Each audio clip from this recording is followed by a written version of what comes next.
Hi hello ನಮಸ್ಕಾರ ಸ್ನೇಹಿತರೆ, ತುಂಬ ದಿನಗಳ ನಂತರ ನಿಮ್ಮ ಮುಂದೆ ಬರ್ತಾ ಇದ್ದೀವಿ. ಸೊ ಏನಿದು ವಿಶೇಷ ಸಂಚಿಕೆ ಅಂತ ಕೇಳ್ತೀರಾ? ಸೊ ನಾವಿವತ್ತು ಹೋಗ್ತಾ ಇರೋದು ಒಂದು ವಿಶೇಷವಾದ ಜಾಗ ಅಂತಲೇ ಹೇಳ್ಬೋದು ಸ್ನೇಹಿತರೆ.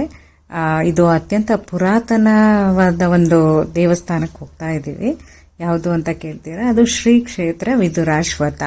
ಸೊ ವಿದುರಾಶ್ವಥದಲ್ಲಿ ಅಶ್ವಥ್ ನಾರಾಯಣ ಸ್ವಾಮಿ ದೇವಾಲಯ. ಇದು ಏನಕ್ಕೆ ಫೇಮಸ್ ಅಪ್ಪ ಅಂತ ಅಂದ್ರೆ, ಇಲ್ಲಿ ದೇವಸ್ಥಾನದಲ್ಲಿ ವಿದುರ ಅಶ್ವತ್ಥ ಅಂದ್ರೆ ಅಶ್ವತ್ಥ ಮರ ಇದೆ. ಸೊ ಆ ಅಶ್ವತ್ಥ ಮರ ಏನಕ್ಕೆ ಪ್ರಸಿದ್ಧಿಯಾಗಿದೆ ಅಂದ್ರೆ, ಮಹಾಭಾರತ ಕಾಲದಿಂದಲೂ ಅಂದರೆ ದ್ವಾಪರ ಯುಗದಿಂದಲೂ ಈ ದೇವಸ್ಥಾನ ವಿದುರಾಶ್ವತ್ಥದಲ್ಲಿ ಇದೆ. ಸೊ ಅವಾಗ ವಿದುರ ಅಂದ್ರೆ ನಿಮ್ಗೆಲ್ಲ ಗೊತ್ತೇ ಇದೆ, ಮಹಾಭಾರತದಲ್ಲಿ ಧೃತರಾಷ್ಟ್ರನ ರಾಜ್ಯದಲ್ಲಿ ಅವನು ಮಂತ್ರಿಯಾಗಿ ಇದ್ದಿದ್ದು. ಈ ಮಹಾಭಾರತ ಯುದ್ಧ ಆದ್ಮೇಲೆ ಅಲ್ಲೆಲ್ಲ ರಕ್ತಪಾತ ಎಲ್ಲ ನೋಡಿ ಅವರು ತುಂಬಾನೇ ಅಪ್ಸೆಟ್ ಆಗಿದ್ರು. ಕೌರವರು ಸೋತಿದ್ರು ಕೂಡ. ಮತ್ತೆ ಅಲ್ಲಿ ತುಂಬಾನೇ ರಕ್ತಪಾತಗಳನ್ನೆಲ್ಲ ನೋಡಿ ಶ್ರೀಕೃಷ್ಣನ ಹತ್ರ ವಿದುರ ಬಂದು ಕೇಳ್ತಾರಂತೆ, ನನಗೆ ಇದೆಲ್ಲ ನೋಡಿ ತುಂಬಾನೇ ಬೇಜಾರಾಗಿದೆ, ನನಗೆ ಮೋಕ್ಷ ಬೇಕು ಶ್ರೀಕೃಷ್ಣ ಅಂತ ಕೇಳ್ತಾರೆ. ಕೃಷ್ಣ ಹೇಳ್ತಾರಂತೆ, ನೀವು ತೀರ್ಥಯಾತ್ರೆ ಮಾಡಿ ಬನ್ನಿ ವಿದುರ, ನಿಮಗೆ ಅದರಿಂದ ಮೋಕ್ಷ ಸಿಗುತ್ತೆ ಅಂತ ಹೇಳ್ತಾರೆ. ತುಂಬಾ ತೀರ್ಥಕ್ಷೇತ್ರಗಳನ್ನು ನೋಡಿ ಬಂದಾದ್ಮೇಲೆ ಅವರು ವಿದುರಾಶ್ವತ್ಥಕ್ಕೆ ಬಂದ್ರಂತೆ.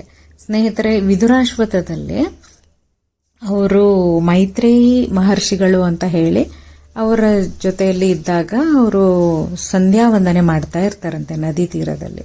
ಸೊ ಆವಾಗ ಅವರಿಗೆ ಒಂದು ಸಸ್ಯ ಅಂತ ಹೇಳ್ಬೋದು, ಸ್ಯಾಪ್ಲಿಂಗ್ ಅಂತ ಹೇಳ್ತೀವಲ್ಲ, ಸೊ ಅಶ್ವತ್ಥ ಮರದ ಒಂದು ಸಸ್ಯ ಅವರಿಗೆ ಸಿಕ್ಕಿತಂತೆ. ಆಗ ಮಹರ್ಷಿಗಳು ಹೇಳ್ತಾರಂತೆ, ಈ ಸಸ್ಯ ಸಿಗೋದೇ ಅದು ನದಿಯಲ್ಲಿ ಸೂರ್ಯನಿಗೆ ಆರ್ಘ್ಯ ನೀಡುವ ಕಾಲಕ್ಕೆ ಸಿಕ್ಕಿದೆ ಅಂದ್ರೆ ಅದೊಂದು ನಿಮಗೆ ಪುಣ್ಯ ಅಂತಾನೆ ಹೇಳಿದ್ರು. ಅದಕ್ಕೆ ಪೂಜಿಸ್ಲಿಕ್ಕೆ ಕೂಡ ಅವರು ಕೇಳ್ತಾರಂತೆ. ಸೊ ಆ ಸಸಿಯನ್ನು ಅವರು ತಂದು ಈ ವಿದುರಾಶ್ವತ್ಥದಲ್ಲಿ ನೆಟ್ಟು ಅದನ್ನು ಪೂಜೆ ಮಾಡಿ ಅವರ ಭಕ್ತಿಗೆ ಮೆಚ್ಚಿ ಶಿವ, ಬ್ರಹ್ಮ ಮತ್ತು ವಿಷ್ಣು ಎಲ್ಲರೂ ಅವರಿಗೆ ಅಲ್ಲಿ ಪ್ರತ್ಯಕ್ಷ ಆಗಿರೋದ್ರಿಂದ ಈ ಕ್ಷೇತ್ರಕ್ಕೆ ಅಷ್ಟೊಂದು ಮಹತ್ವ ಇದೆ ಅಂತ ಹೇಳ್ತಾರೆ ಸ್ನೇಹಿತರೆ. ಅಲ್ಲಿ ನೋಡ್ತಾ ಇದ್ದೀರಾ, ಮೂಲತೋ ಬ್ರಹ್ಮ ರೂಪಾಯ ಮಧ್ಯತೋ ವಿಷ್ಣು ರೂಪಿಣಿ ಅಗ್ರತ ಶಿವರೂಪಾಯ ವೃಕ್ಷರಾಜಾಯತೆ ನಮಃ. ಅದು ಎಲ್ಲ ಕಡೆ ಅದು ಮಂತ್ರವನ್ನು ಅಲ್ಲಿ ಬರೆದಿದ್ದಾರೆ. ಏನಕ್ಕಪ್ಪ ಅಂತಂದ್ರೆ, ಅಲ್ಲಿ ಅಶ್ವತ್ಥ ಮರದ ಬೇರಿನಲ್ಲಿ ಈ ದೇವರುಗಳು ಇದೆ ಅನ್ನೋ ಒಂದು ಪ್ರತೀತಿ ಇದೆ ಅಂತೆ. ಹಾಗಾಗಿ ಈ ದೇವಸ್ಥಾನದಲ್ಲಿ ಬಂದು ಯಾರೇ ಏನನ್ನಾದ್ರೂ ಬೇಡ್ಕೊಂಡ್ರು ಅದು ನಡೆಯುತ್ತೆ ಅನ್ನೋ ಒಂದು ನಂಬಿಕೆ ಎಲ್ಲರಿಗೂ ಇದೆ. ಸ್ನೇಹಿತರೆ, ಅಲ್ಲಿಂದ ಹೊರಗೆ ಬಂದಾಗ ಆಂಜನೇಯ ಸ್ವಾಮಿ ದೇವಸ್ಥಾನ ಇದೆ. ಎಷ್ಟೊಂದು ನಾಗ ಪ್ರತಿಷ್ಠಾಪನೆಗಳು ಕೂಡ ಆಗಿದೆ. ಇಲ್ಲಿ ಮೇನ್ ಬಂದು ನಾರಾಯಣ ಸ್ವಾಮಿ, ಸಂತಾನ ನಾರಾಯಣ ಸ್ವಾಮಿ ಅನ್ನೋ ಒಂದು ನಂಬಿಕೆ. ಹಾಗಾಗಿ ಈ ಮಕ್ಕಳಾಗದೆ ಇರೋರು, ಮದುವೆ ಫಿಕ್ಸ್ ಆಗದೆ ಇರೋರು, ಆ ಥರದವರೆಲ್ಲ ಬಂದು ಇಲ್ಲಿ ಬೇಡ್ಕೊಂಡು ಏನೇ ನಾಗದೋಷಗಳು ಇದ್ರೂ ಕೂಡ ಹೋಗುತ್ತೆ ಅನ್ನೋ ಒಂದು ನಂಬಿಕೆ ಇದೆ. ಮತ್ತೆ ಎಷ್ಟೋ ಜನ ಹೇಳ್ತಾರೆ ಕೂಡ, ನಾವು ವಿದುರಾಶ್ವತ್ಥದಲ್ಲಿ ಪೂಜೆ ಮಾಡಿಸ್ಕೊಂಡು ಬಂದ್ಮೇಲೆ ನಮಗೆ ಮಕ್ಕಳಾಗಿದೆ ಆ ಥರ ಎಲ್ಲ. ಅಲ್ಲಿ ನೋಡ್ತಾ ಇದ್ದೀರಾ ಸ್ನೇಹಿತರೆ, ಆ ಅಶ್ವತ್ಥ ಮರದ ಸುತ್ತಲೂ ಸಾವಿರಾರು ನಾಗ ಪ್ರತಿಷ್ಠಾಪನೆ ಆಗಿದೆ ಅಂತ ಹೇಳ್ಬೋದು. ಹಾಗೆ ಕೂಡ ತುಂಬಾ ಜನ, ನಾವು ಭಾನುವಾರ ದಿನ ಹೋಗಿದ್ದರಿಂದ ತುಂಬಾ ರಶ್ ಕೂಡ ಇತ್ತು ಅಲ್ಲಿ. ಒಬ್ಬೊಬ್ಬರೇ ಒಂದೊಂದ್ ಕಡೆ ಅಲ್ಲಿ ನಾಗ ಪ್ರತಿಷ್ಠಾಪನೆ ಹತ್ರ ಪೂಜೆ ಮಾಡ್ತಾ ಇದ್ದಿದ್ದು ನೋಡಿ ನಾವು ಅನ್ಕೊಂಡ್ವಿ, ಯಾರು ಪೂಜೆ ಮಾಡಿಸಿದಾರೋ ಅವರು ಆಗಾಗ ಬಂದು ಅಲ್ಲಿ ಪೂಜೆ ಮಾಡಿಸ್ತಾರೇನೋ ಅಂತ ಹೇಳಿ. ಮತ್ತೆ ಅಲ್ಲಿ ವಿಶೇಷ ಪೂಜೆಗಳು ತುಂಬಾ ನಡೀತಾನೆ ಇರುತ್ತೆ. ಸ್ನೇಹಿತರೆ, ನಾವು ಬಂದು ಏನೇ ಬೇಡ್ಕೊಂಡ್ರು ಅದು ನಿಜ ಆಗುತ್ತೆ ಅನ್ನೋ ಒಂದು ನಂಬಿಕೆ ಜನರಲ್ಲಿ ಇದೆ. ಹಾಗೇನೆ ವಿದುರನ ತಪಸ್ಸಿಗೆ ಮೆಚ್ಚಿ ಬ್ರಹ್ಮ, ವಿಷ್ಣು, ಮಹೇಶ್ವರರೇ ಈ ಕ್ಷೇತ್ರದಲ್ಲಿ ದರ್ಶನ ಕೊಟ್ಟಿದ್ದಾರೆ ಅಂದ್ರೆ, ಸೊ ಆ ಕ್ಷೇತ್ರಕ್ಕೆ ಅಷ್ಟೇ ಒಂದು ಪ್ರಾಮುಖ್ಯತೆ ಇದೆ ಅಂತ ಹೇಳ್ಬೋದು. ಸ್ನೇಹಿತರೆ, ಇಲ್ಲಿ ಇದು ಗೌರಿಬಿದನೂರು ತಾಲೂಕು, ಅಂದ್ರೆ ಗೌರಿಬಿದನೂರಿಂದ 7 ಕಿಲೋಮೀಟರ್ ಮಾತ್ರ ಇರೋದು ವಿದುರಾಶ್ವತ್ಥ. ಕೋಲಾರ ಜಿಲ್ಲೆಯಲ್ಲಿ ಬರುತ್ತೆ. ಬೆಂಗಳೂರಿಂದ ಕೂಡ ತುಂಬಾನೇ ಹತ್ರ ಅಂತ ಹೇಳ್ಬೋದು ಸ್ನೇಹಿತರೆ. ಇದೊಂದು 60 ಕಿಲೋಮೀಟರ್ ಒಳಗಡೆನೆ ಇದೆ. ಬೆಳಗ್ಗೆ ಹೋಗಿ ನಾವು ಸಾಯಂಕಾಲ ಹಾಗೆ ಬರ್ಬೋದು. ಸ್ನೇಹಿತರೆ, ವಿದುರಾಶ್ವತ್ಥ ಬರೀ ಈ ದೇವಸ್ಥಾನಕ್ಕೆ ಅಂತ ಅಲ್ಲ ಫೇಮಸ್, ಇಲ್ಲಿ 1938ರಲ್ಲಿ ಒಂದು ಸತ್ಯಾಗ್ರಹ ಅಂದರೆ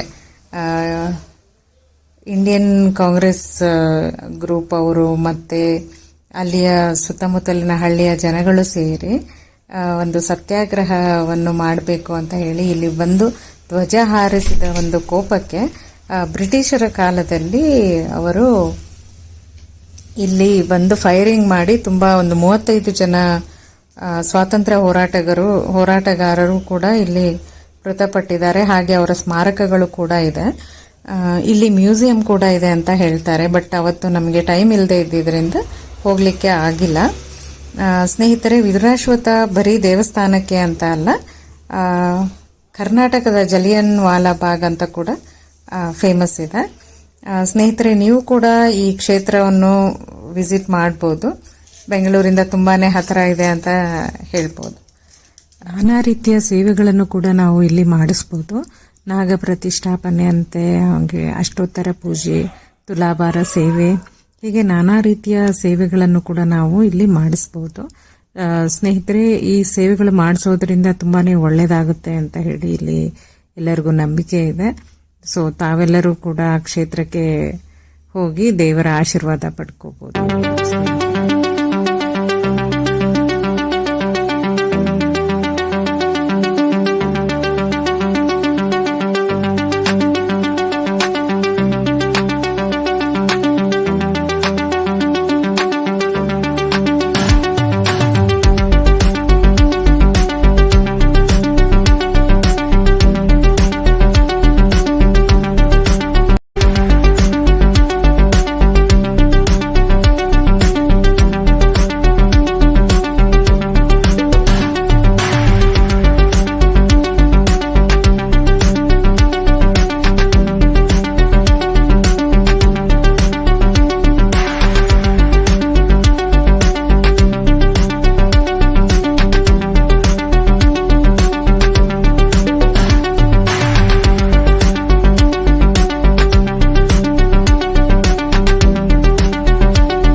ಸ್ನೇಹಿತರೆ, ಈ ಸಂಚಿಕೆ ನಿಮಗೆಲ್ಲ ತುಂಬಾನೇ ಇಷ್ಟ ಆಗಿದೆ ಅಂತ ನಾನು ಭಾವಿಸ್ತೀನಿ. ಸೊ ಮುಂದಿನ ಸಂಚಿಕೆಯಲ್ಲಿ ನಾನು ಸಿಂಧು ವಿಧ ವಿಧವಾದ ವಿಷಯಗಳೊಂದಿಗೆ ನಿಮ್ಮ ಮುಂದೆ ಬರ್ತಾ ಇರ್ತೀವಿ. ಯಾರೆಲ್ಲ ನಮ್ಮ ಚಾನಲ್ಗೆ ಸಬ್ಸ್ಕ್ರೈಬ್ ಮಾಡಿಲ್ಲ, ಪ್ಲೀಸ್ ಸಬ್ಸ್ಕ್ರೈಬ್ ಮಾಡ್ಕೊಳ್ಳಿ. ಹಾಗೆ ಏನಾದರೂ ಚೇಂಜಸ್ ಅಥವಾ ಹೊಸ ವಿಷಯಗಳ ಬಗ್ಗೆ ಕಮೆಂಟ್ ಮಾಡಿದ್ರೆ ನಾವು ಆ ವಿಷಯಗಳೊಂದಿಗೆ ನಿಮ್ಮ ಮುಂದೆ ಬರ್ತಾ ಇರ್ತೀವಿ. ಧನ್ಯವಾದಗಳು ಸ್ನೇಹಿತರೆ. ನೀವು ಎಲ್ಲ ವಿದುರಾಶ್ವತ್ಥ ಕ್ಷೇತ್ರ ದರ್ಶನ ಮಾಡ್ಕೊಳ್ಳಿ ಅಂತ ಹೇಳ್ತಾ ಈ ಸಂಚಿಕೆಯನ್ನ ಇಲ್ಲಿಗೆ ಮುಗಿಸ್ತಾ ಇದ್ದೀವಿ.